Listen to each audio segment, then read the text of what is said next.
الحمد لله وحده والصلاة والسلام على من لا نبي بعده أما بعد فأعوذ بالله من الشيطان الرجيم بسم الله الرحمن الرحيم يا أيها الناس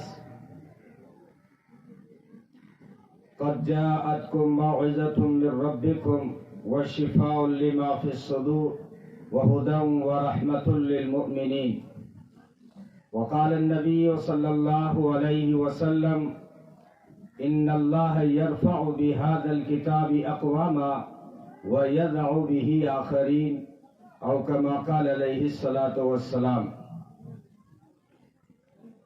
ایک تیرا جمال ہے زینت محفل حیات، دونوں جہاں کی رونقیں ہیں تیرے حسن کی زکوٰۃ، تیری جبیں سے آشکار مرتبے ذات کا فروغ اور تیرے کوچے کا غبار سرمہ چشمے کائنات.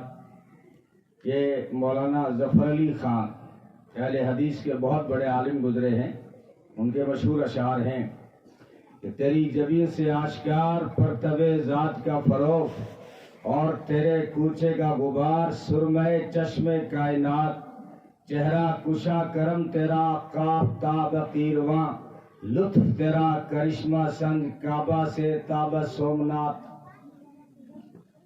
سومنات. دیکھتے ہی تیرا جلال کفر کی صف الٹ گئی، جھک گئی گردن حبل، ٹوٹ گیا تلسم لات. آنکھ کے ایک اشارے سے تو نے معن بدل دیے، ذہن کے سب تصورات، قلب کے سب تاثرات. چوں و چگونا و چرا تاب کجا و تاب کے، حل کیے ایک بات میں تو نے یہ سرمدی نکات. غیر کو خیش کر دیا نیش میں نوش بھر دیا، غیر کو خیش کر دیا نیش میں نوش بھر دیا، پل میں درست کر دیے بگڑے ہوئے تعلقات. کیا ہی وہ انقلاب تھا ڈھل گئے جس میں ایک ساتھ لندن و پیرس و دمشق، پیکن و دہلی و ہرات. اثر نو کیا گیا دودہ آدم ارجمند، اٹھ گئی قید خون و رنگ، مٹ گیا فرق نسل و ذات. شان خدائے پاک تھی یسربیوں کی سادگی، جس پہ نثار ہو گئے سب اجمی تکلفات. تیری ثنا میں ترزباں ہو گیا جو میری طرح، اس کے قلم میں آ گئی شان روانی افرات. پست و بلند کے لیے عام ہی تیری رحمتیں، عرش سے اور فرش سے تجھ پہ سلام اور صلات. درود شریف پڑھیں. اللہم صلی علی محمد النبی الامی وعلی آلہ وصحبہ اجمعین. قابل صد احترام علماء کرام، محترم بزرگوں، بھائیوں، عزیز نوجوانوں، اللہ تبارک و تعالیٰ کے بے شمار انعامات اور احسانات ہیں جس نے ہمیں قرآن کی نسبت سے جمع ہونے کی توفیق عطا فرمائی. اللہ تعالیٰ ہم سب کا مل بیٹھنا اپنی بارگاہ سمدیت میں قبول و منظور فرمائے. ماشاءاللہ بچوں نے بھی بہت ہی بہترین، حسین، دل نشین، بالیقین وہ پروگرام پیش کیا کہ سن کر دل کو بڑی مسرت و شادمانی ملی، تمکین ملی، تسکین ملی. اللہ تعالیٰ ان بچوں کو اور اساتذہ کو دونوں جہاں کی کامیابیاں عطا فرمائے. بہت بڑی خوشی کی بات ہے آپ نے یہ جو مجلس سجائی ہے، بڑی خوبصورت مجلس ہے. اس کا شامیانہ بھی خوبصورت ہے، لیکن میں سمجھتا ہوں اس مجلس کی خوبصورتی کا جو سب سے بڑا راز ہے، جو اس کی سب سے بڑی خوبصورتی ہے، وہ یہ ہے کہ اس مجلس کی نسبت قرآن سے ہے. اور قرآن حسن و جمال کا وہ پیکر ہے کہ جس فضا میں جاتا ہے وہاں نورانیت عطا کرتا ہے، اور وہاں پر جہاں بھی جائے، جس فضا میں جائے، اس فضا میں حسن کا رنگ بھر دیتا ہے. کیونکہ یہ اللہ کا کلام ہے، اللہ جمیل، تو اس کے کلام میں جمال کیوں نہ ہوگا. یہ جو بنی، ماشاءاللہ مجھے تو یہ خیال نہیں تھا کہ اس بنی میں اتنے بنی آدم جمع ہوں گے، اور یہاں پر کبھی تتر اڑا کرتے تھے اور مویشی چرا کرتے تھے، آج اللہ کا فضل ہے صرف مویشی نہیں چرتے، خدا کے فرشتے اترتے ہیں۔ یہ ایسی جگہ تھی جہاں باہر کا کوئی آتا تو اس سے وحشت طاری ہو جاتی تھی، آج صرف وحشت طاری نہیں ہوتی، آج اللہ کی رحمت برستی ہے۔ مولانا صاحب یہاں آ کے پہلے تو کبھی صرف پسینہ آتا ہوگا، اب صرف پسینہ نہیں آتا، سکینہ نازل ہوتا ہے۔ یہ ایک انداز ہے، میں نے اسی حدیث کا مفہوم پیش کیا ہے جو مولانا نے پیش کی ہے۔ نبی پاک صلی اللہ علیہ وسلم کا فرمان ہے، مجتمع قوم فی بیت من بیوت اللہ یتلون کتاب اللہ ویتدارسونہ بینہم، تو کیا ہوتا ہے؟ الا نزلت علیہم السکینہ وغشیتہم الرحمہ وحفتہم الملائکہ وذکرہم اللہ فی من عندہ۔ فرمایا کسی مقام پہ بیٹھ کے اللہ کا گھر ہو، یا محدثین فرماتے ہیں کسی بھی جگہ پہ بیٹھ کے قرآن پڑھا جاتا ہے اس جگہ کو اللہ اپنا گھر کہہ دیتا ہے، کہ کسی بھی مقام پہ بیٹھ جائے اور وہاں قرآن کی تلاوت شروع کر دیں اور قرآن کا درس شروع کر دیں، قرآن کو پڑھنا اور پڑھانا شروع کر دیں، تو پھر اس جگہ پہ اللہ تعالیٰ سکینہ نازل کرتا ہے، پھر اس مجلسوں کو، اس مقام کو رحمتوں سے ڈھانپ لیتا ہے، فرشتے ان کو گھیر لیتے ہیں اور اللہ ان کا ذکر عرش پر فرشتوں کے سامنے کرتے ہیں۔ ان بچوں کو جو قرآن پڑھ رہے تھے اپنی ٹوٹی زبانوں سے ان کو ہلکا نہ سمجھیں، ان کی جو ہے خبر بڑے بڑے اخباروں میں، بڑے بڑے چینلوں پر، واٹس ایپوں پر، فیس بکوں پر آئے یا نہ آئے، لیکن ان کا چرچا عرش پر اللہ فرشتوں کے سامنے ضرور کرتے ہیں۔ تو قرآن کریم خوبصورت ہے، اللہ کا کلام ہے، جہاں جاتا ہے وہاں حسن کا رنگ بھر دیتا ہے، وہاں جمال پیدا کر دیتا ہے۔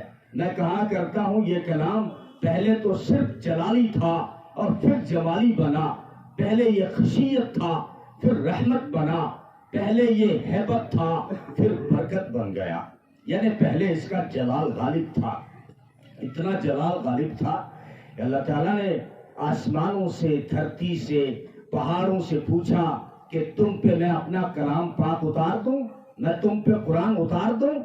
یہ سن کر اس قرآن کے بوجھ سے آسمان چرچرانے لگے، دھرتی کانپنے لگی، پہاڑوں پہ لرزہ برندام ہو گیا۔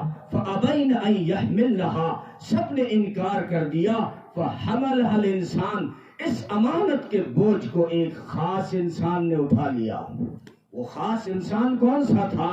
جن کا حوصلہ آسمانوں سے زیادہ، جن کا حوصلہ، جن کا تحمل دھرتی سے زیادہ اور جن کی مضبوطی پہاڑوں سے زیادہ، وہ اور کوئی نہیں، صبر و تحمل کے بادشاہ محمد الرسول اللہ صلی اللہ علیہ وسلم کے قرآن کریم ان کے پر آیا۔ مولانا فرما رہے تھے نا، میں اپنے انداز میں کہتا ہوں، آؤ قرآن سے پوچھ لیتے ہیں کہ قرآن تو تیرے اترنے کا انداز بتائیے اور ذرا یہ بھی بتا کہ تجھے بھیجنے والا کون ہے۔ تو قرآن کہتا ہے انہو لتنزیل رب العالمین، میں تو رب العالمین کی طرف سے بھیجا گیا ہوں۔ ارے قرآن کریم ذرا یہ بھی بتا تجھے لانے والا کون ہے؟ تو کہتا ہے نزل بہ الروح الامین، مجھے تو جبریل امین لے کر آیا ہے۔ قرآن تو اترا کہاں؟ کیونکہ آسمان نے انکار کر دیا، دھرتی نے انکار کر دیا، پہاڑوں نے انکار کر دیا، قرآن بتا تو اترا کہاں؟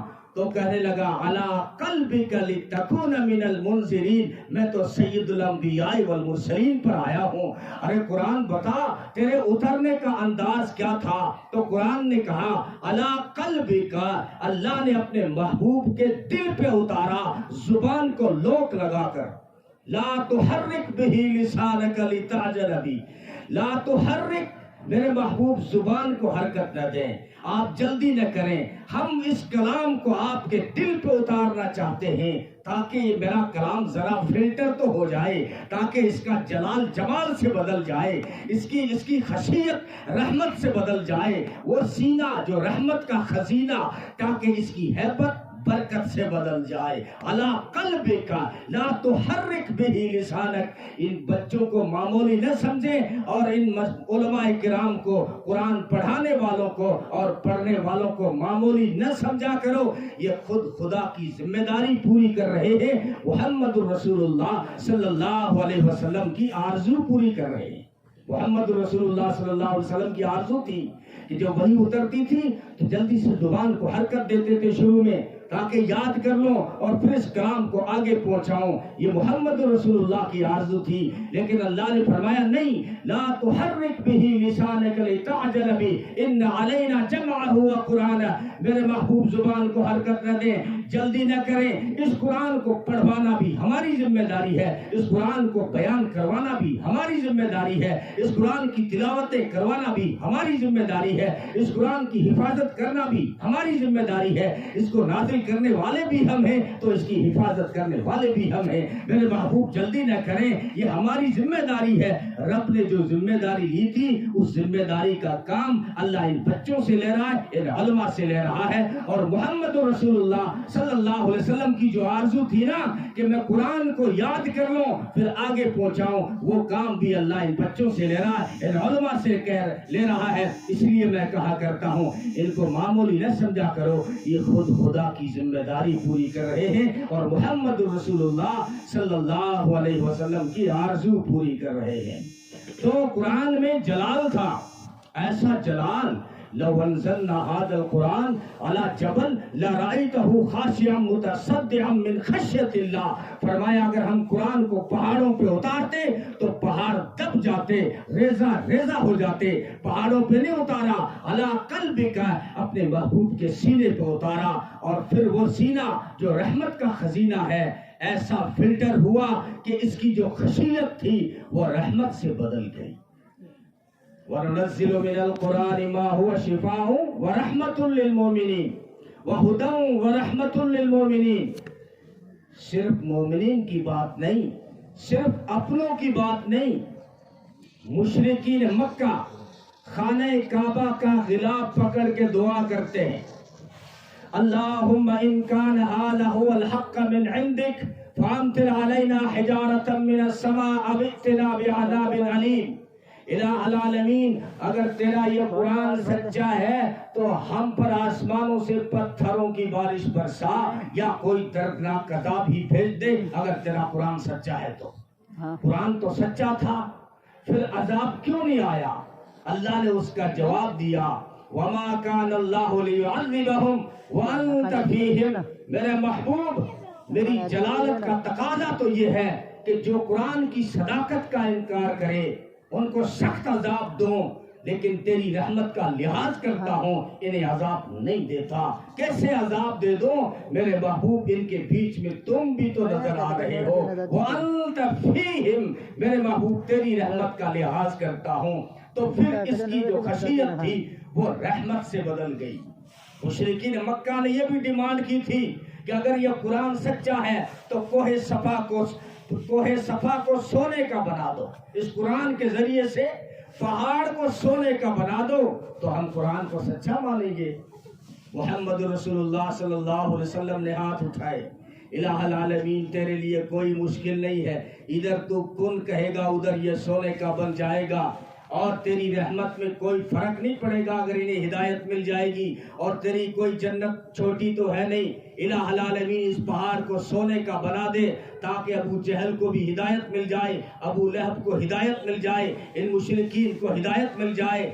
دعا کر رہے ہیں, اللہ نے جبریل کو بھیج دیا, جاؤ میرے محبوب سے بات کر کے آؤ, میں تو پل میں سیکنڈ سے بھی پہلے اس کو سونے کا بنا دوں گا, لیکن جنہوں نے ڈیمانڈ کی ہے ان سے بات تو کرو, ان سے پختہ عہد تو لو کہ سونے کا بن گیا اور اس کے بعد ایمان نہ لائے تو, اگر پھر ایمان نہیں لائے تو پھر میں سخت عذاب دوں گا, پھر اسی پہاڑ کو اٹھا کے تمہارے سر پہ مار دوں گا.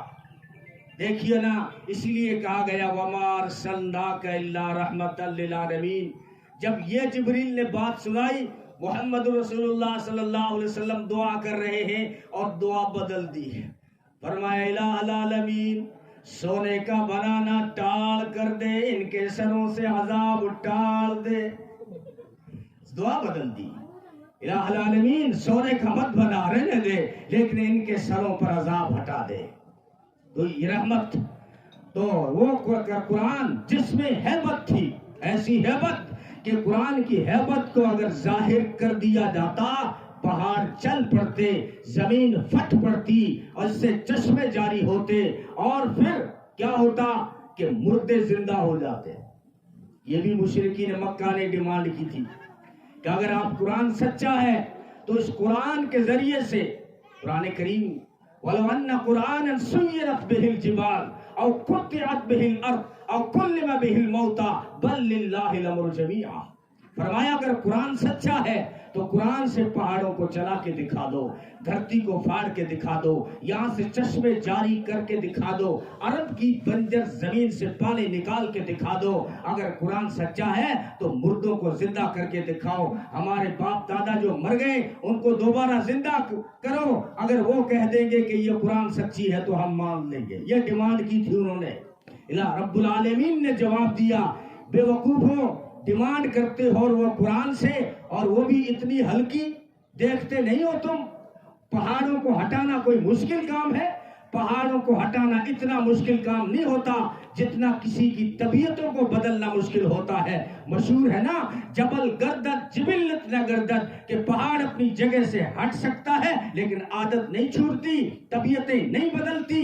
قرآن کا اعجاز دیکھیے، یہ وہ طبیعتیں جو کفر پہ جمی ہوئی تھی، جو شرک پہ سٹی ہوئی تھی، جو ظلم پہ اٹی ہوئی تھی، ان کو قرآن نے وہاں سے ہٹا کر صراط مستقیم پہ لگا دیا۔ یہ قرآن کا اعجاز ہے۔ بے وقوفو، تم ڈیمانڈ کرتے ہو کہ ہم دھرتی سے چشمہ جاری کریں۔ ارے عرب کی زمین اتنی بنجر نہیں جتنے تمہارے سینے بنجر تھے۔ قرآن کا اعجاز دیکھیے کہ اس قرآن نے تمہارے بنجر سینوں سے ہدایت کے چشمے جاری کر دیے۔ وہ خود نہ تھے جو راہ پر اوروں کے ہادی بن گئے۔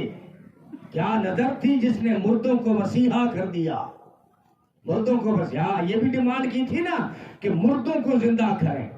تم سے بڑا جواب دیا کہ تم سے بڑا مردہ کون ہوگا؟ تم کہتے ہو باپ دادا، تمہارے باپ دادا اتنے مردہ نہیں تھے جتنے تم مردہ ہو اہل عرب۔ مردہ صرف وہ نہیں ہوتا جس کی روح نکل جائے، مردہ وہ بھی ہوتا ہے جس کی ضمیر مر جائے۔ مردہ وہ نہیں ہوتا جس کے اوپر کفن کی چادر پڑ جائے، مردہ وہ بھی ہوتا ہے جس پہ غفلت کی چادر پڑ جائے۔ تم مردہ ہو اور قرآن کا اعجاز دیکھو نا کہ تم مردوں کو بھی قرآن نے زندہ کر کے دکھا دیا۔ خود نہ تھے جو راہ پر اوروں کے ہادی بن گئے، کیا نظر تھی جس نے مردوں کو مسیحا کر دیا۔ اتر کر ہرا سے سوئے قوم آیا، ساتھ میں ایک نسخہ کیمیا ساتھ لایا۔ وہ بجلی کا کڑکا تھا یا سوتے ہادی جس نے عرب کی ساری زمین ہلا دی۔ لیکن مسئلہ صرف عرب کا نہیں تھا، یاد رکھنا، مسئلہ ساری انسانیت کا تھا۔ قرآن جب نازل ہوا تو مسئلہ عرب کا نہیں تھا، مسئلہ انسانیت کا تھا۔ مسئلہ یہ نہیں تھا کہ باپ اپنی بیٹی کو زمین میں گاڑ رہا تھا، مسئلہ یہ تھا کہ سارے انسان مل کر انسانیت کو مٹی میں دفنانے جا رہے تھے۔ ہاں، عرب بگڑ چکا تھا، لیکن رومن اور یونان کی تہذیب اور ثقافت بھی بدبودار ہو چکی تھی۔ ہندوستان میں ستی کی رسم عام تھی، راجہ مر جاتا تو رانی کو بھی اگنی میں کودنا پڑتا، شوہر مر جاتا تو بیوی کو آگ میں کودنا پڑتا۔ پوچھو نا ان سے کہ ان مردوں کو کس نے زندگی بخشی؟ یہ قرآن ہے جس نے ان مردوں کو بچا لیا، یہ قرآن ہے۔ عرب بگڑ چکا تھا۔ عمر ابن ہند نے بنی تمیم پہ حملہ کیا کیونکہ ان کے بھائی کو قتل کیا تھا بنی تمیم والوں نے، تو اس نے یک بارگی حملہ کیا بنی تمیم پر۔ سب بھاگ کھڑے ہوئے، کوئی ہاتھ نہ آیا، صرف ایک بوڑھی عورت جس سے نظر نہیں آ رہا تھا، اس سے کوئی پتا نہیں تھا کہ گاؤں میں کیا ہو رہا ہے، اور وہ اپنے گھر میں تھی، لوگ سب بھاگ گئے۔ بنی تمیم نے اس بوڑھی عورت کو، کمزور ضعیف و ناتواں، دکھائی نہیں دیتا تھا، سنائی نہیں دیتا تھا، ایسی بوڑھی عورت کو اس نے پکڑا۔ کیا کیا؟ بہت بڑی آگ سلگائی اس نے، اپنا غصہ اتارنے کے لیے اس بوڑھی عورت کو زندہ آگ میں ڈال دیا۔ دور سے کوئی مسافر گزر رہا تھا، یہ بوڑھی عورت جس کا نام حمرا تھا، اس کے شعلے جب آسمان سے باتیں کرنے لگے، دور سے کسی مسافر نے آگ دیکھی، وہ کوئی بھوکا مسافر تھا، 7 دن کا بھوکا انسان تھا، دور سے آگ دیکھی، اس کو تو یہی خیال آیا کہ کچھ کھانا بن رہا ہوگا، کچھ پک رہا ہوگا، اس لیے جو ہے وہ بھی آ گیا۔ تو عمرو بن ہند نے پوچھا کون ہو؟ کہا مسافر ہوں، بھوکا ہوں، آگ دیکھ کر آیا ہوں، شاید کچھ کھانے کو ملے گا۔ کیا کیا اس وڈیرے نے؟ عرب کے اندر مہمان نوازی مشہور تھی نا، تو کیا کیا اس وڈیرے نے؟ اس بھوکے مسافر کو پکڑا، زندہ آگ میں ڈال دیا۔ یہ عرب کا حل تھا، لیکن قرآن نے کیسی زندگی بخشی کہ یہ وہ لوگ تھے جو انسان کو جلانے کے لیے آگ کے شعلے بھڑکاتے تھے، قرآن نے ان کو ایسا زندہ کیا کہ مہمان کو کھلانے کے لیے گھر کے دیے بھی بجھا دیے۔ ابو طلحہ انصاری کا واقعہ، بیوی سے کہتے ہیں مہمان آیا ہے، کھانا تھوڑا ہے، ٹھیک کرنے کے بہانے دیا بجھا دینا تاکہ مہمان بھوکا نہ جائے۔ یہ کون لوگ تھے؟ یہ وہ لوگ تھے جو زندہ انسانوں کو جلانے کے لیے آگ کے شعلے بھڑکاتے تھے۔ یہ کس نے تربیت کر دی؟ یہ کس نے زندگی دے دی کہ اب مہمان کو کھلانے کے لیے گھر کے دیے بھی بجھا دی؟ یہ وہی لوگ تھے، مولانا بتا رہے تھے، اشارہ کر رہے تھے، اوس اور خزرج والے۔ تھوڑی سی بات، اگر اونٹ نے پہلے پانی پی لیا تو 100 سال تک کم سے کم لڑائی چلتی تھی، تلواریں نکل آتی تھی۔ لیکن قرآن نے کیسا زندہ کیا ان مردوں کو کہ یرموک میں 3 صحابی جان تو دے دیتے ہیں لیکن اپنے بھائی سے پہلے پانی پینا گوارا نہیں کرتے۔ یہ وہی لوگ تھے، اونٹ کے پہلے پانی پینے پر تلوار نکل آتی تھی۔ کس نے زندہ کر دیا ان کو؟ مر تو جاتے لیکن بھائی سے پہلے پانی نہیں پیتے۔ تم کہتے ہو قرآن سے مردوں کو زندہ کرے، قرآن نے کیسے کیسے مردہ زندے کیے ہیں۔ تو یہ قرآن میں کہہ رہا تھا بڑا ہیبت اور بڑی خشیت تھی اس میں، بڑا جلال تھا، لیکن اس سینے میں آیا نا جو رحمت کا خزینہ ہے۔ شمائل میں ہے نا، رأسہ من البرکہ وصدرہ من الرحمہ وقلبہ من الایمان ورجلیہ من الاستقامہ ویدیہ من السخاوہ وشفتیہ من الحمد ولسانہ من الذکر وعینیہ من الحیاء ووجہہ من الرضا۔ اللہ فرماتے ہیں میں نے میرے محبوب کے سر کو برکتوں والا بنایا، اپنے محبوب کے سینے کو رحمت کا خزینہ بنایا۔ اس میں جب قرآن آیا تو پھر جو ہے اس کی ہیبت برکت سے بدل گئی۔ قرآن برکت ہے، قرآن کیا ہے؟ برکت ہے۔ برکت چاہیے نا آپ کو، یہی تو شکایت ہے نا، مولانا صاحب کوئی تعویذ بنا کے دو، برکت نہیں ہے، برکت نہیں ہے۔ آتے دکھ رہے، جاتے نہیں دکھ رہے، کمائی کرتے لیکن کہاں چلے جاتے یہ پتہ نہیں۔ تو قرآن برکت ہے۔ کتاب انزلناہ الیک مبارک وہذا کتاب انزلناہ مبارک، میرے محبوب ہم نے جو کتاب اتاری ہے بڑی برکتوں والی ہے۔ تبرک حکم دیا نبی نے صلی اللہ علیہ وسلم، تبرک بالقرآن فإنہ کلام اللہ وخرج منہ، قرآن سے برکت حاصل کرو، یہ معمولی چیز نہیں، اللہ کا کلام ہے۔ وخرج منہ، یہ اس کا کلام ہے، اس کی ذات سے نکلا ہے۔ جس کی جتنی بڑی ذات ہوتی ہے اتنی ہی اس کی بڑی بات ہوتی ہے۔ رب العالمین سے بڑی کسی کی ذات نہیں تو ان سے بڑی کسی کی بات نہیں۔ قرآن سب سے کلام الملوک ملوک الکلام، کہ بادشاہوں کا جو کلام ہوتا ہے وہ کلاموں کا بادشاہ ہوتا ہے۔ رب العالمین بادشاہوں کا بادشاہ تو اس کا کلام کلاموں کا بادشاہ ہے۔ اس لیے قرآن فرمایا قرآن سے برکت حاصل کرو۔ برکت گھروں میں چاہتے ہو، گھروں میں قرآن پڑھو۔ نبی نے فرمایا گھروں کو قبرستان مت بناؤ۔ جس گھر میں نماز نہیں ہوتی، قرآن کی تلاوت نہیں ہوتی، اسلام کی نگاہ میں وہ قبرستان ہے، وہاں کوئی زندہ رہتا ہی نہیں ہے، کیونکہ مردہ وہ ہوتا ہے جو اللہ کے ذکر سے غافل ہو جائے۔ اللہ کا سب سے بڑا ذکر قرآن ہے، اس سے غافل ہے سمجھو اس گھر میں سب مردہ ہے۔ ہمارے گھروں میں رمضان اب قریب ہے، علامہ عبدالشکور دین پوری فرمایا کرتے تھے رمضان قرآن میں آیا اور قرآن رمضان میں آیا، اور یہ بھی بتاتے تھے کہ رمضان محترم کیوں ہے، 12 مہینوں کا سردار رمضان کیوں بن گیا۔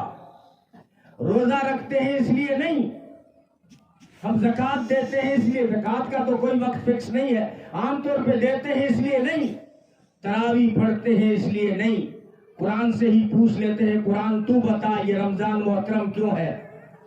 فرمایا شہر رمضان الذی انزل فیہ القرآن، یہ رمضان تو اسی لیے قابل احترام ہے کہ اس میں خدا کا قرآن آیا ہے، قرآن آیا ہے اس میں۔ تو برکت چاہتے ہیں تو گھروں میں، فرمایا جس گھر میں قرآن کی تلاوت ہوتی ہے وہ گھر آسمان والوں کو یوں چمکتا ہوا نظر آتا ہے جیسے دھرتی والوں کو آسمان کے ستارے چمکتے ہوئے نظر آتے ہیں۔ تو قرآن کی تلاوت کو اپنے گھروں میں لے آئیں، اپنے بچوں میں لے آئیں، اور اگر برکت چاہتے ہیں اپنے کاروبار میں تو دکان پہ بیٹھ کر بھی قرآن پڑھا کریں۔ گجراتی مسلمان کی یہی پہچان ہے، ہم آپ کی تعریفیں کرتے ہیں جہاں جاتے ہیں۔ آپ نے علماء کا احترام کیا تھا ماضی میں، بڑے بڑے علماء کو آپ نے اپنے جو ہے احترام اپنے پلکوں پہ بٹھایا تھا، اللہ نے اس کو آپ کو پھل بھی دیا ہے۔ تو شروعات ہر اچھے کام کی ہم آپ سے امیدیں بھی لگاتے ہیں، بلکہ بڑے بڑے اکابرین، علامہ ندیم کا نام سنا ہوگا، وہ گجراتی مسلمان کی بہت تعریفیں کیا کرتے تھے۔ تو اس لیے اکابرین نے جب ہم پہ بھروسہ کیا ہے تو ہمیں بھی کھرا اترنا ہے اس پہ، ہمیں ہماری 5 فٹ کی کائنات میں جب قرآن آئے گا تو برکت بھی ملے گی اور عزت بھی ملے گی۔ برکت اگر گھروں میں دکان میں چاہتے ہیں تو دکان پہ بیٹھ کے قرآن پڑھا کریں، تبرک بالقرآن، اور یہ عزت دلائے گی۔ وَإِنَّهُ لَكِتَابٌ عزیز کے اندر مفسرین فرماتے ہیں عزیز کے کئی معنی ہیں۔ عزیز کے معنی عزت دلانے والی کتاب، غالب آنے والی کتاب، حفاظت کرنے والی کتاب، محفوظ کتاب، زبردست کتاب، یہ سارے ترجمے مفسرین بیان کرتے ہیں۔ اس میں ایک ترجمہ یہ بھی ہے، یہ کتاب عزت دلانے والی، جو بھی اس سے جڑتا ہے اس کو عزت دلاتی ہے۔ مولانا نے بڑی بڑی باتیں گنوائی، میں چھوٹی چھوٹی چیزیں گنوا لیتا ہوں۔ معمولی سا کپڑا پڑا ہو نا جس کی کوئی قیمت نہ ہو، اٹھا کے اگر اس کو آپ قرآن کا جزدان بنا دیں، لوگ اس کو سینے سے لگاتے ہیں، لوگ اس کو چومتے ہیں۔ کیوں؟ اس لیے کہ اس کپڑے نے اپنی نسبت قرآن سے جوڑ لی، اس نے اپنا رشتہ قرآن سے جوڑ لیا۔ معمولی سے لکڑی پڑی ہو، بڑی بڑی مہنگی لکڑی کی بات نہیں کرتا، فرنیچر کی بات نہیں کرتا، دری دروازوں کی بات نہیں کرتا، معمولی سا ٹکڑا پڑا ہو، کسی اور کے ہاتھ آتا تو جا کے چولہے میں ڈال دیتا، لیکن مولانا نے اس کو اٹھا کے جا کے ستھار کو دیا، کہا کہ اس لکڑی سے قرآن کی رحل بنا دے۔ جب وہ رحل بن گئی تو کیا عزت ملی، رحل کو سینے سے لگایا جاتا ہے، پیشانی سے لگایا جاتا ہے۔ ارے اس لکڑی کو عزت کیوں ملی؟ اس لیے ملی کہ اس نے اپنا رشتہ قرآن سے جوڑ لیا۔ تو مسلمانوں، اگر ہم اپنا رشتہ قرآن سے جوڑ لیں تو کیا ہمیں عزت نہیں ملے گی؟ تو عزم کریں کہ انشاءاللہ ہم قرآن، علامہ عبدالشکور دین پوری فرمایا کرتے تھے، قرآن کے داعی بنو، قرآن کو پڑھنے والے بنو، اور قرآن کے عالم بنو، اور قرآن کے مفسر بنو، اور قرآن کے عادی بنو۔ اس سے بھی بڑی بات کہ قرآن کے عاشق بنو، قرآن کو اپنے قرآن سے مضبوط رشتہ جوڑ لو، پھر عزت تمہیں بھی۔ وَإِنَّهُ لَكِتَابٌ عَزِيزٌ، اور نبی نے کیا فرمایا؟ وَإِنَّ اللَّهَ يَرْفَعُ بِهَذَا الْكِتَابِ أَقْوَامًا وَيَضَعُ بِهِ آخَرِينَ الْمَاهِرُ بِالْقُرْآنِ مَعَ السَّفَرَةِ الْكِرَامِ الْبَرَرَةِ، جو قرآن کا ماہر ہے کل قیامت کے دن نبیوں کے ساتھ، فرشتوں کے ساتھ، نیکوکاروں کے ساتھ کھڑا ہوگا۔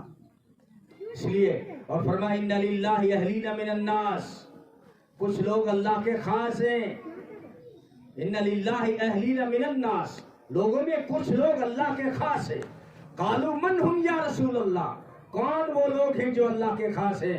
فرمایا اہل القرآن ہم اہل اللہ و خاصتہ، کہ جو قرآن والے ہیں، قرآن کو پڑھنے اور پڑھانے والے ہیں، یہ اللہ کے خاص لوگ ہیں، یہ اللہ والے ہیں. اس لیے ایک پہلی بات تو یہ ہے کہ ہم سب اپنا رشتہ جو ہے قرآن سے جوڑیں، اس کو عملی زندگی میں بھی لے آئیں، اس کو سمجھ کے پڑھنے کی کوشش کریں، دیکھیں کہ اللہ 30 پاروں میں کیا کہنا چاہتا ہے، ہم سے کیا بات کرنا چاہتا ہے، ہم سے وہ کیا تقاضا اس نے کیا ہے. قرآن کو سمجھ کے بھی پڑھیں. اور دوسرا مولانا کا حکم تھا قرآن کے متعلق، مولانا کی گفتگو بھی آ چکی تھی. دوسری گفتگو جو ہے صاحب قرآن کے متعلق، یہ بھی ہر مسلمان کی جو ہے عزت کا یہ محور ہے، محبت کا یہ محور ہے کہ جس طرح مسلمان کا رشتہ قرآن سے ہونا چاہیے، اسی طرح صاحب قرآن سے بھی ہونا چاہیے، محمد رسول اللہ صلی اللہ علیہ وسلم سے. مولانا کا حکم تھا کہ جو ہے قرآن کے متعلق تو بات ہو، لیکن سیرت پہ بھی کچھ بات ہو. اس لیے میں چاہتا ہوں، لیکن یہ سیرت کا تھوڑا نازک موضوع ہے. ابھی جس طرح میں بات کر رہا تھا اسی انداز میں آپ سنیں گے تو سیرت کا موضوع مجھ سے بیان نہیں ہوگا، وہ تھوڑی زیادہ توجہ مانگتا ہے. اگر آپ چاہتے ہیں کہ میں اس شیشی کا ڈھکن کھول دوں جس میں کستوری ہی کستوری ہے، جس میں خوشبو ہی خوشبو ہے، تو پھر آپ بھی ذرا توجہ رکھیں کہ محمد مصطفیٰ خوشبو صلی اللہ علیہ وسلم، محمد مصطفیٰ خوشبو ہے، ان کی ہر ادا خوشبو، نبی کی گفتگو خوشبو ہے، پاکیزہ نگاہ خوشبو، محمد کا اسم ہے خوشبو، نبی کا جسم ہے خوشبو. ہاں مہک واللیل زلفوں میں تو چہرہ والضحیٰ خوشبو. نبی ختم الرسول کی نیند بھی بیداری جیسی ہے، نیند بھی بیداری جیسی ہے. قانون وہاں دست بستہ عرض کرتا ہے کہ آپ جو ہے نیند سے اٹھے سیدھے مصلی پہ کھڑے ہو کے نماز پڑھ سکتے ہیں، کیونکہ وضو تو ان کا ٹوٹتا ہے جو سونے میں غافل ہو جاتے ہیں.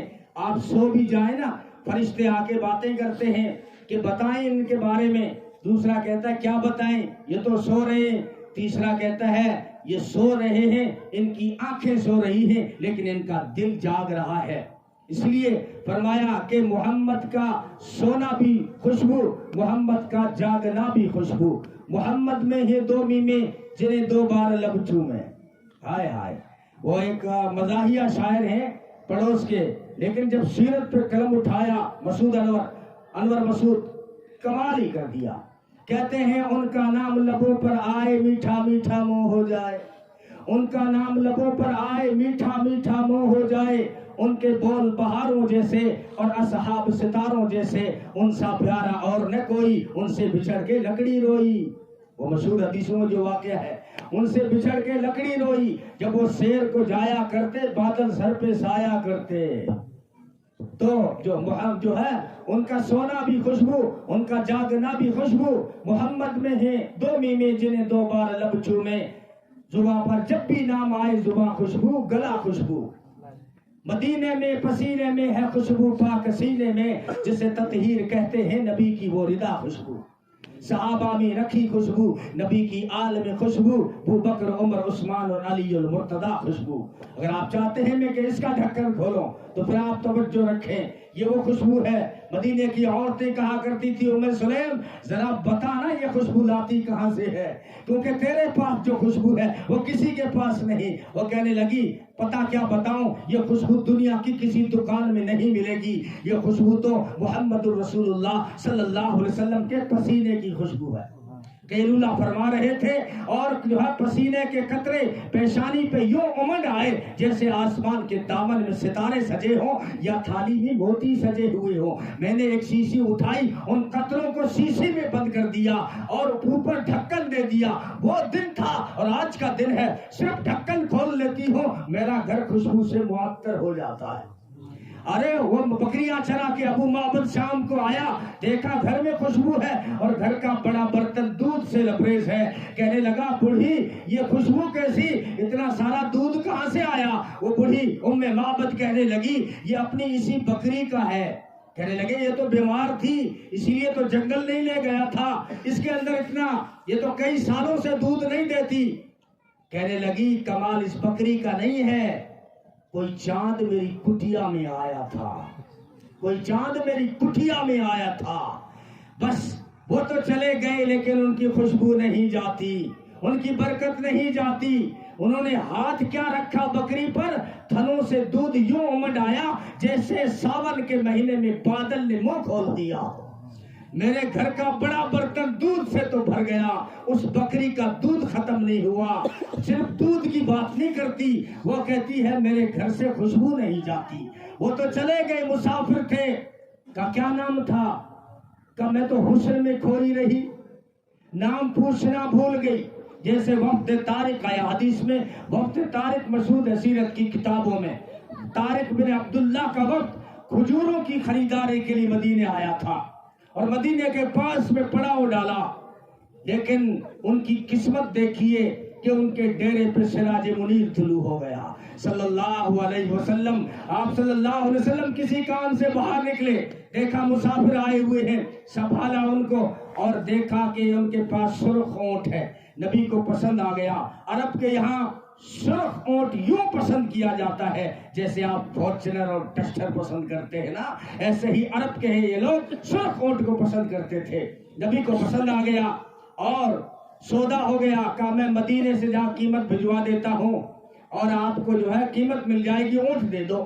تو انہوں نے اونٹ دے دیا اور آپ صلی اللہ علیہ وسلم اونٹ لے کے چلے گئے. اب یہ پیچھے باتیں کر رہے ہیں. ایک کہنے لگا یار ہم نے اتنا قیمتی اونٹ دے دیا, سرخ اونٹ دے دیا, لیکن نام بھی نہیں پوچھا کہ وہ کون تھے, یہ بھی نہیں پوچھا کہاں رہتے ہیں, نہ ایڈریس کا پتہ معلوم کیا, نہ پتہ پوچھا. تو ایک کہنے لگا یار کیا بتاؤں, ان کے چہرے پہ جو حسن کے کمکمے تھے نا, میں اسی میں کھویا رہا, میں بھول گیا کہ نام پوچھوں.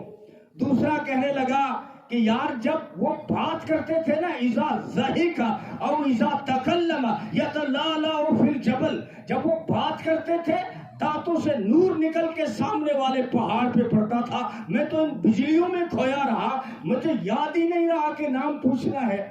تیسرا کہنے لگا میں تو ان کی زلفوں کا جو خم و پیج ہے, اس کی جو لہک مہک چمک تھی اسی میں کھویا رہا, میں نے نہیں پوچھا. چوتھا کہنے لگا کچھ بھی ہو, وہ حسن کے جلوے دکھا گیا, اونٹ قیمتی لے گیا. تو خیمے کے اندر سے طارق بن عبداللہ کی بیوی بولی خبردار اگر ان کے بارے میں کوئی غلط بات کی تو, اگر وہ قیمت نہ دیں گے تو میں ان کی ضامنہ بنتی ہوں, میں قیمت دے دوں گی. کہنے لگے شکر ہے یہ عورت ہو کے جانتی ہے, ہم مرد ہو کے نہیں جانتے. یہ شکر ہے وہ جانتی تو ہے, عورت ہے لیکن جانتی ہے, ہم مرد ہو کے نہیں جانتے. وہ کہنے لگی جانتی میں بھی نہیں ہوں, بات صرف یہ ہے جب سودا ہو رہا تھا میں نے جو ہے پردے کی اوٹ سے ان کا چہرہ دیکھ لیا تھا. یارو جن کا چہرہ اتنا خوبصورت ہو وہ جھوٹا ہو ہی نہیں سکتا. صلی اللہ علیہ وسلم ایسا حسین آئیڈیل دیا ہے نوجوان, اور تم کسی نہ کالی بے فخر کرنے لگے ہو. اس کی جو نشے کی حالت میں پڑ گیا, پینٹ پھٹ گئی, تجھے فیشن بنا کے دے دیا. پینٹ پھٹی ہوئی پہننا کوئی کمال نہیں, فیشن نہیں ہے, مجبوری تھی. وہ پیا ہوا تھا, بوتلیں چڑھائی ہوئی تھی, فلم کی شوٹنگ کر رہا تھا اور پڑ گیا تو پینٹ یہاں سے پھٹ گئی. یہ لڑکی کا ایک انٹرویو, اس نے بتایا کہ صبح جلدی میرا کہیں انٹرویو تھا تو میں گھر سے اندھیرے میں ہی نکل پڑی اور جلدی میں کہتی ہے میں نے سلوار الٹی پہن لی, قادیانی کی طرح. وہ کہتے ہیں وہ بیوی کی سلوار باندھ کے فجر کی نماز پڑھانے آ گیا تھا جس نے کہا میں نبی ہوں.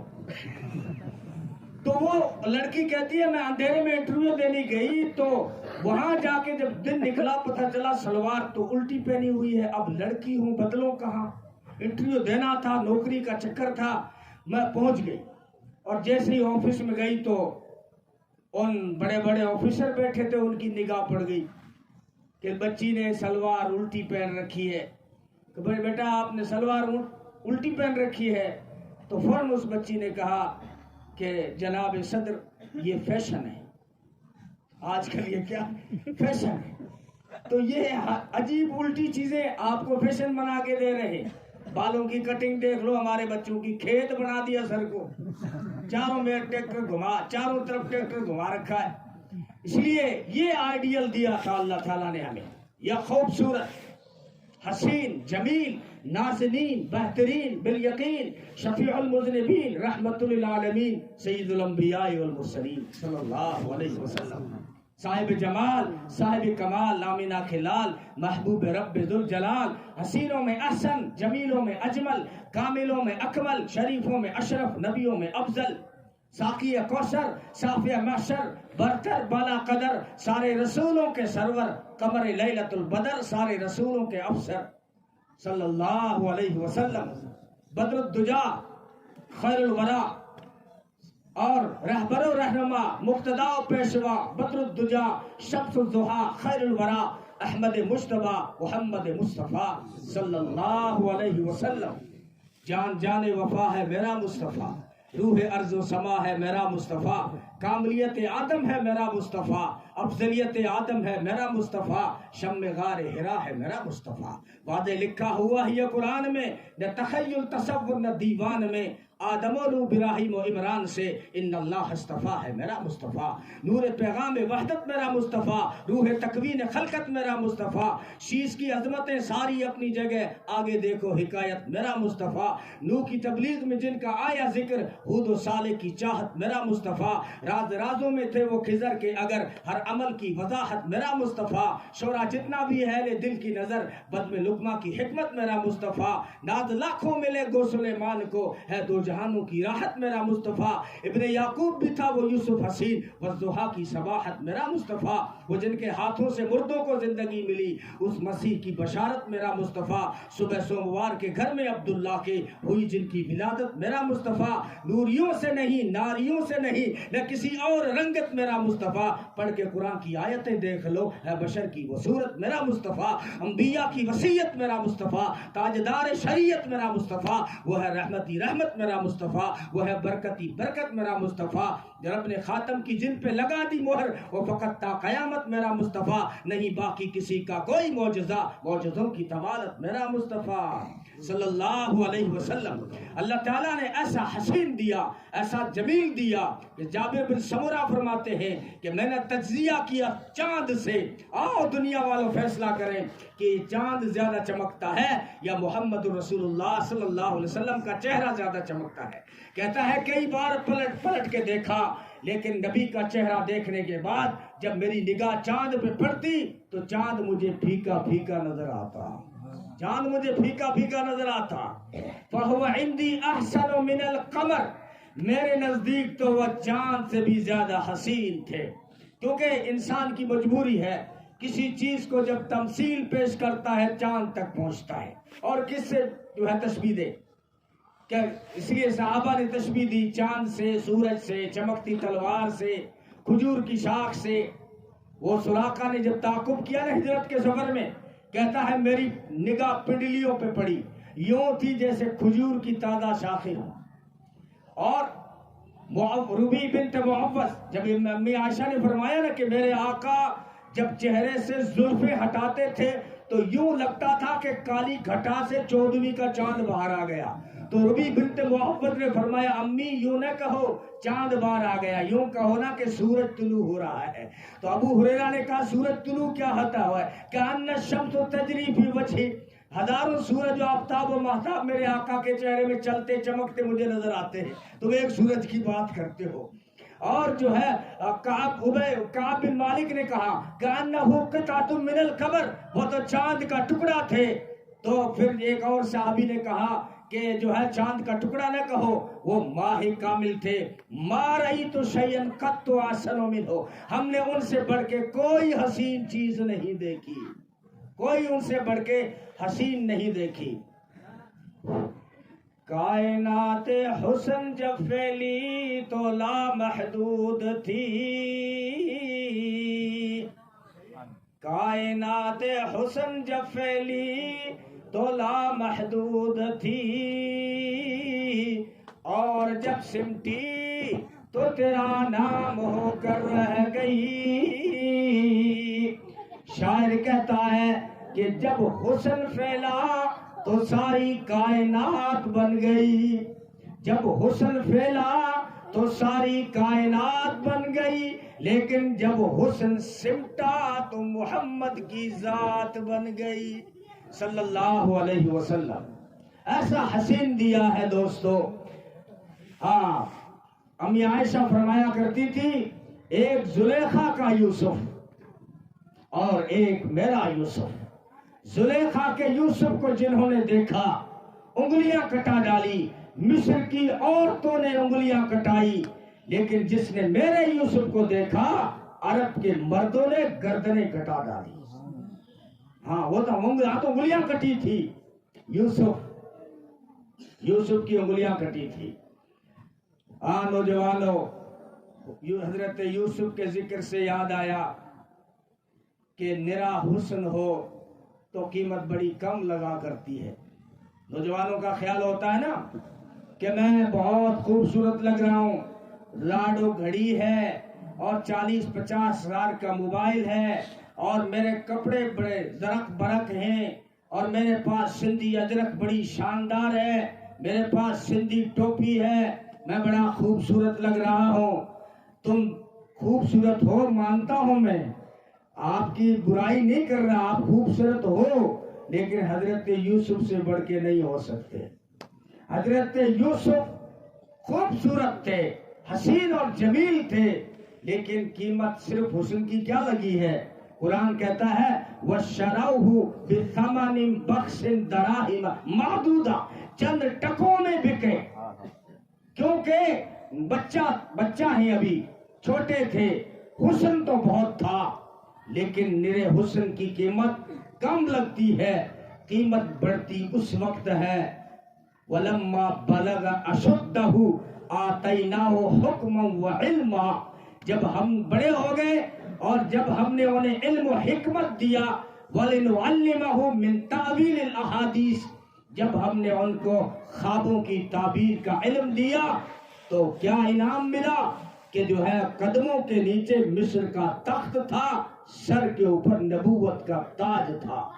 حسن نے تو پھنسایا تھا اور علم نے چھڑا دیا، علم نے چھڑایا، جیل سے نکلوایا، خاص علم دیا گیا۔ اس لیے نوجوانوں، تمہاری خوبصورتی علم حاصل کرنے میں، سب سے بڑا جوہر، تمہاری کامیابی کا راز، تمہاری خوبصورتی کا راز، تمہاری کامیابی کا راز علم کا جوہر۔ اس لیے نبی نے بھی فرمایا کوئی باپ، کوئی والدین اپنی اولاد کو علم سے بڑھ کے کوئی گفٹ نہیں دے سکتے۔ بیٹیوں کو آپ فرنیچر دیتے ہیں، گاڑیاں بھر کے مال دینے لگے ہو، اب دیکھا دیکھی تم نے بھی شروع کر دیا۔ پہلے سادہ دیتے تھے، کسی کو پتہ ہی نہیں چلتا تھا، اب دکھا کے 2 دن یار پڑا رہے گا، 2 دن باہر سسرال میں پڑا رہے گا، تاکہ لوگ دیکھیں کتنا دیا ہے۔ یہ جو فرنیچر ہے ان کو زنگ لگنا ہے، لیکن جو اولاد کو علم کا جوہر دو گے وہ دونوں جہاں میں کام دے گا۔ یہ ایسی روشنی ہے جو خرچ کرنے سے گھٹتی نہیں، بڑھتی رہتی ہے، انسان کو دنیا میں بھی راستے دکھاتی ہے اور آخرت کی مشکل گھاٹیوں میں بھی روشنی فراہم کرتی ہے۔ اس لیے اگر خرچ کرنا ہے اپنی اولاد پر تو بچوں کی تعلیم پہ خرچ کیا کرو، علم دو، علم کا جوہر دو ان کو۔ اس لیے اور حضرت یوسف کے حالات میں بڑی تسلیاں ہیں۔ آج پروپیگنڈے ہو رہے ہیں، اسی لیے ہو رہے ہیں کہ ان کو پتا ہے، مولانا نے اشارہ کیا نا، مدارس کے خلاف یا مساجد کا چرچا اسی لیے ہوتا ہے، دشمن کو پتا ہے کہ یہ کہیں مسلمان قرآن کی گہرائی میں نہ چلے جائے۔ جس دن مسلمان قرآن کی گہرائی میں چلے گئے، قرآن نے ان کو راز بتا دیا، اور قرآن کو اگر عملی زندگی میں لے آئے تو پھر یہ ہمارے ہاتھوں سے نکل جائیں گے، پھر ہماری غلامی سے نکل جائیں گے۔ اسی لیے تو ربیع بن عامر جب رستم کے دربار میں پہنچے ہیں، کیوں آئے ہو؟ فرمایا لِنُخْرِجَ الْعِبَادَ مِنْ عِبَادَةِ الْعِبَادِ إِلَىٰ عِبَادَةِ رَبِّ الْعِبَادِ، ومن جور الادیان الى عدل الاسلام ومن ضیق الدنیا الى سعت الدنیا والآخرہ. اس لیے آئے ہیں کہ انسانوں کو انسان کی غلامی سے نکال دے. تو قرآن آج بھی یہ ظرف رکھتا ہے کہ اگر مسلمان اس پہ عمل پیرا ہو جائے تو مسلمان کو یہ کسی کا غلام رہنے نہیں دیتا. اس لیے وہ مدارس کے خلاف پروپیگنڈا کرتے ہیں، کرتے رہیں، لیکن قرآن ہمیں تسلیاں دیتا ہے کچھ نہیں ہوگا.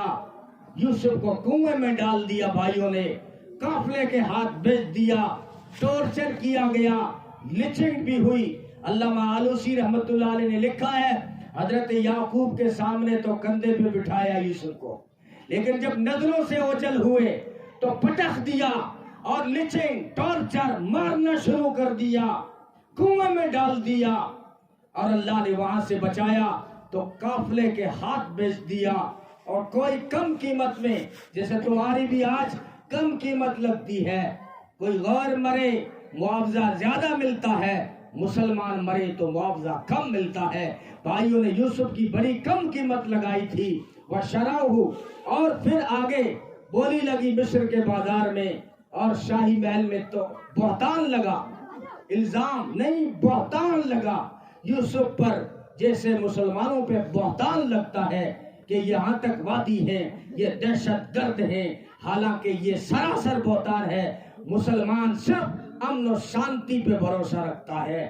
اسلام کی سب سے پہلی بنیادی تعلیم امن و سلامتی کا پیغام ہے. امن کا صیغہ ایمان میں موجود ہے، سلامتی کا صیغہ اسلام میں موجود ہے. اس لیے یہ بھی بہتان ہے. لیکن یہ کرتے رہیں. زلیخا نے کہا تھا کہ اگر میری نہیں مانی تو جیل میں ڈلوا دوں گی. ہو سکتا ہے تمہیں بھی سننے کو ملے گا کہ تمہیں بھی وندے ماترم کہنا ہوگا، جے شری رام کہنا ہوگا، ہند میں رہنا ہے تو یہ نعرہ مارنا ہوگا. زلیخائیں ہی کہنے دو ان کو.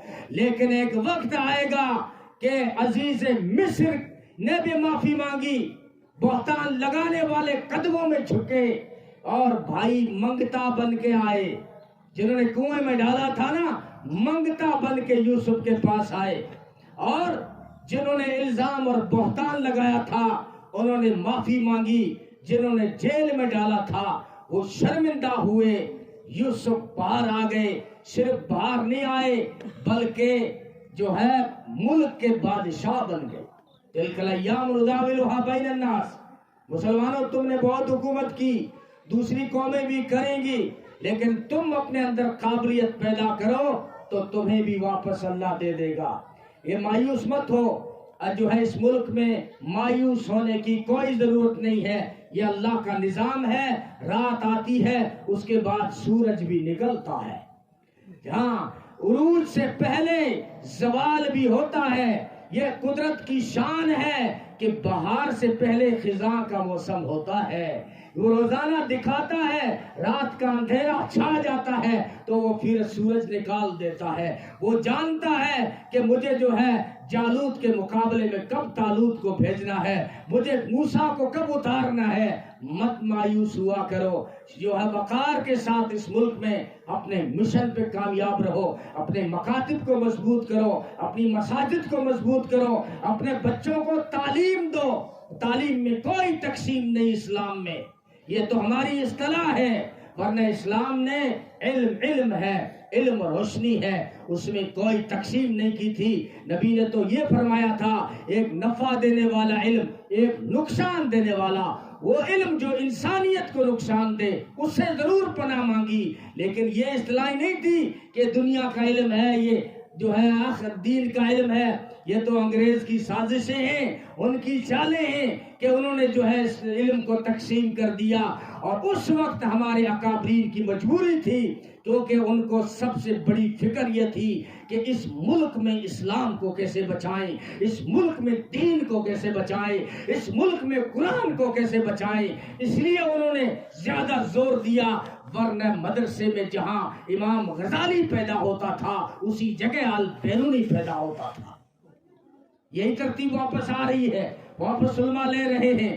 12ویں تک مدرسے ہو رہے ہیں، 10ویں تک ہو رہے ہیں، اپنے علماء پہ بھروسہ رکھو، مساجد کو آباد کرو اور جو ہے مکاتب کو آباد کرو، اپنے بچوں کو تعلیم کا جوہر دو اور جو ہے آئیڈیل بنائیں اس ہستی کا جس کا میں نے تھوڑا سا ذکر کیا ہے، وہ صبح ربیع کی سحر کا اجالا، وہ جس کو بہاروں نے صدیوں میں پالا، وہ جسے حق نے آپ سانچے میں ڈھالا، وہ جس نے ہم کو اندھیروں سے نکالا، وہ برکت کا پرتو و رحمت کا چھالا، وہ آدم سے عیسیٰ سبھی کا حوالہ، وہ فلک چاند سورج ستارے گواہ ہیں، زمین کے حسی سب نظارے گواہ ہیں، وہ آیا جس نے جہاں کو ہے سنبھالا، وہ حسن کی نزاکت و امنگوں کی مالا، وہ ہر نوری و بشری سے بہتر والا، جو سمجھے تو کوئی اس سے ہوش والا، وہ ہر معجزے میں نبیوں سے اعلیٰ، وہ تقویم میں احسن وہ سب سے نرالا، وہ جمال معلا کمال تعالی، نگاہوں کی جنت نبوت کا تالا، نبوت کا تالا۔ اب شکیل حنیف نبی نہیں ہو سکتا، اب قادیانی نبی نہیں ہو سکتا، اب غامدی نبی نہیں ہو سکتا، اب کوئی اور نبی نہیں ہو سکتا، یہ نبوت کا تالا۔ ان کو اپنا آئیڈیل بنائیں اور جو ہے ان کی سنتوں پہ مر مٹنا فخر سمجھیں۔ اللہ تعالیٰ نے حسن و جمال کا پیکر میں تو ذکر نہیں کر سکا، وہ تو حسن کے پیکر ہیں، منبع ہے، مأوا ہے، ملجا ہے، محور ہے، شراپا ہے، وہ تو حسن کے قائد ہیں، رہبر ہیں، رہنما ہیں، مقتدا ہے، پیشوا ہے، امام ہے، سید ہے، سردار ہیں، سرتاج ہیں۔ نبی کی سیرت کا آغاز کوئی کہاں سے کرے گا؟ نبی نے فرمایا کنت نبیا وآدم بین الروح والجسد، ابھی آدم کا پتلا بھی نہیں بنا تھا اس وقت میری نبوت کا اعلان ہو چکا تھا۔ وہ نبی جو دھرتی و آسمان سے پہلے، زمین و زمان سے پہلے، جن کی نبوت جو ہے حور و غلمان سے پہلے، ہر کہکشاں سے پہلے، سارے جہاں سے پہلے ہو، بیان کرنا ممکن نہیں ہے۔ اس لیے برکت کے طور پہ کچھ باتیں آپ کے سامنے آ گئی ہیں۔ اللہ تعالی ہم سب کو ان کی سنتوں پہ عمل کرنے کی توفیق عطا فرمائے۔ تو آپ قرآن سے وابستہ ہو جائیں، نبی کی سنتوں کو اپنی عملی زندگی کے اندر لے آئیں اور اپنے صفوں میں اتحاد اور اتفاق قائم کریں۔ اب یہ چھوڑ دیں جھگڑے، دیوبندی بریلوی اہل حدیث چھوڑ دیں۔